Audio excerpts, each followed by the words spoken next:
पञ्चमुखि श्रीवीरहनुमत्कवचस्तोत्रम् वन्दे वानरनारसिंहखगराट्क्रोडाश्ववक्त्रान्वितम् दिव्यालङ्करणं त्रिपञ्चनयनं देदीप्यमानं रुचा हस्ताब्जैरसिखेटपुस्तकसुधाकुम्भाङ्कुशादीन् हलान् खट्वाङ्गं फणिभूरुहं दशभुजं सर्वारिधर्पापहम् पञ्चवक्त्रमहाभीमं त्रिपञ्चनयनैर्युतम् दशभिर्बाहुभिर्युक्तं सर्वकामार्थसिद्धदम् पूर्वे तु वानरं वक्त्रं कोटिसूर्यसमप्रभम् दंष्ट्राकरालवदनं भ्रुकुटीकुटिलेक्षणम् अन्यत्तु दक्षिणं वक्त्रं नारसिंहं महाद्भुतम् अत्युग्रतेजोज्ज्वलितं भीषणं भयनाशनं पश्चिमे गारुडं वक्त्रं वज्रतुण्डं महाबलम्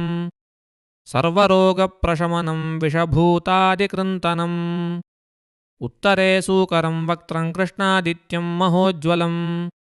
पाताले सिद्धिदं नृणाञ्ज्वररोगादिनाशनम् ऊर्ध्वं हयाननं घोरं दानवान्तकरं परम् एतत्पञ्चमुखं तस्य ध्यायतामभयङ्करं खड्गं त्रिशूलं खट्वाङ्गं पाशाङ्कुशसुपर्वतम् खेटासिनीपुस्तकं च सुधाकुम्भहलं तथा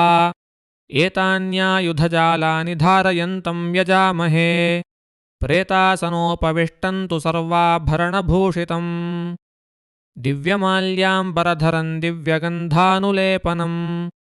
सर्वैश्वर्यमयं देवमनन्तं विश्वतोमुखम्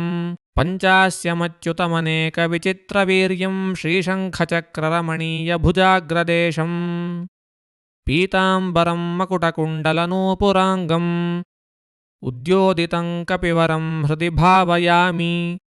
मर्कटेशमहोत्साह सर्वशोकविनाशक शत्रून् संहर मां रक्ष श्रियं दापय देहि मे चन्द्राभं चरणारविन्दयुगलं कौपीनमौञ्जीधरम् नाभ्यां वैकटिसूत्रमुक्तवसनं यज्ञोपवीतं शुभम् हस्ताभ्यामवलम्बिताञ्जलिपुटं हारावलीं कुण्डलम्